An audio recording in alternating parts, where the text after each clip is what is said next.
Et bonjour à tous et bienvenue dans ce nouvel épisode. Et aujourd'hui, on continue notre série consacrée au design pattern. Aujourd'hui, on voit l'adaptateur. Donc, c'est un design pattern que vous allez comprendre au fur et à mesure de les vidéos, comme d'habitude. Donc, restez bien jusqu'à la fin. Mais je vais vous donner une petite indication pour bien comprendre ce que c'est. Et en réalité, on manipule des adaptateurs tous les jours. Tout simplement, c'est le même principe qu'un adaptateur physique. Le but, ça va être d'adapter une classe à une autre. Donc là, c'est un peu abstrait, mais vous allez voir, on va l'expliquer tranquillement.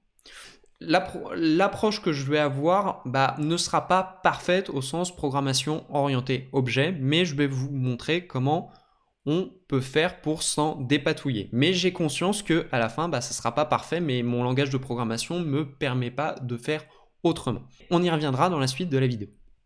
Donc, je vais prendre un exemple que j'ai vu sur une vidéo américaine. Le but, ça va être d'utiliser un chargeur Android sur un iPhone. Et vous allez comprendre comment ça fonctionne. Donc, on va commencer par créer deux classes.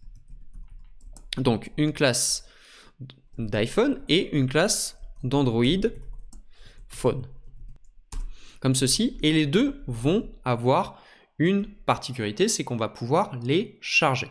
Donc, mais il y en a un qui va être chargé en USB-C, donc on va appeler ça USB-C, et l'autre simplement en USB. Je ne sais pas quel type de chargeur ils utilisent, mais c'est juste pour l'exemple. Dedans, pour voir que ça fonctionne, on va faire un console log charging with USB normal. Et ici, on va dire la même chose, sauf qu'on va dire que c'est en USB-C. L'idée ici, c'est comment je vais faire avec un chargeur Android, donc en USB, je vais pouvoir utiliser mon iPhone qui lui comprend que l'USB-C. Et c'est là que l'analogie avec le monde physique est de dire tu utilises un adaptateur comme n'importe qui ferait. C'est ce qu'on va faire exactement ici. On va créer une classe qui permet d'adapter. Donc, on va l'appeler adaptateur iPhone. Comme ceci.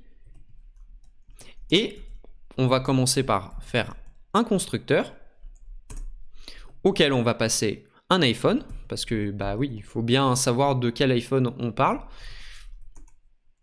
Donc on fait this.iPhone égale iPhone. Et c'est là qu'on va créer une fonction USB. Donc on veut utiliser l'USB du téléphone Android.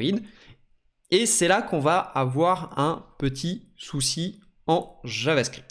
C'est qu'en JavaScript, on n'a pas la notion d'interface. Donc si vous deviez le faire proprement, il faudrait définir une interface qui s'appelle comme ceci, interface.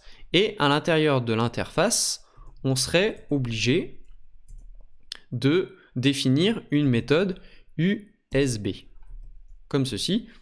Donc ça, on ne peut pas le faire en JavaScript parce que c'est une limitation technique. JavaScript n'est pas du tout fait pour. Alors, je vais quand même vous introduire la notion d'interface, comme ça vous allez savoir de quoi on parle. Une interface, ou plutôt contrat d'interface, c'est quelque chose qui est un dictionnaire qui vous oblige à utiliser les méthodes indiquées. L'exemple que j'ai à vous donner, c'est que ici, si on voudrait utiliser l'interface, ce qu'il va falloir faire, c'est que cette classe-là, elle implémente l'interface qui est ici. Et ça va me forcer à implémenter dans cette classe-là la méthode USB. Le problème, c'est qu'en JavaScript, ça n'existe pas comme concept, donc l'IDE, il va pas comprendre de quoi on parle, et au final, il va pas m'obliger à le faire, et ça marchera pas. Donc, on va être obligé de le faire à la mano.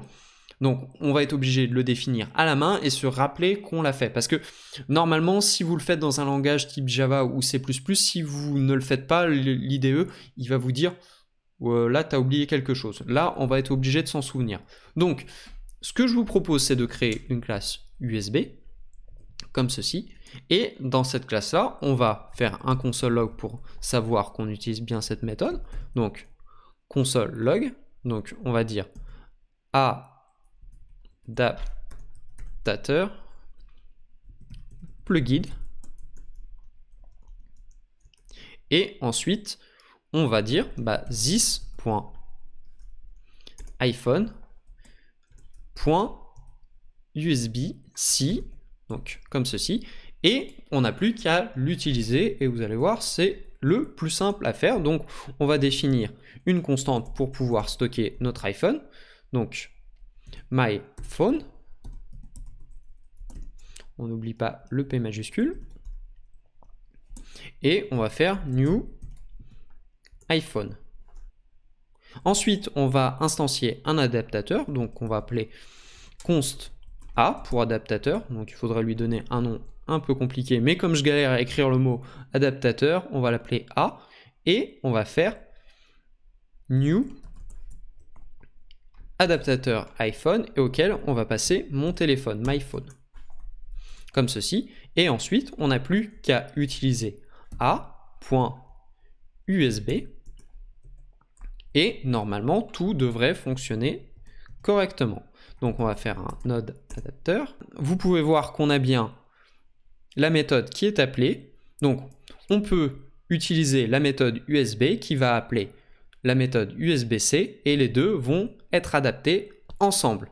Alors là, je vous ai donné un cas qui est un peu trivial, mais en réalité, on peut imaginer un cas qui est plus proche de la réalité où l'adaptateur va aussi avoir des arguments. USB va prendre X et USB-C va prendre Y. Et le rôle de cette méthode, c'est de convertir X en Y. Donc, j'espère que cette vidéo, comme d'habitude, vous a été utile et on se retrouve pour un prochain épisode. Allez, ciao!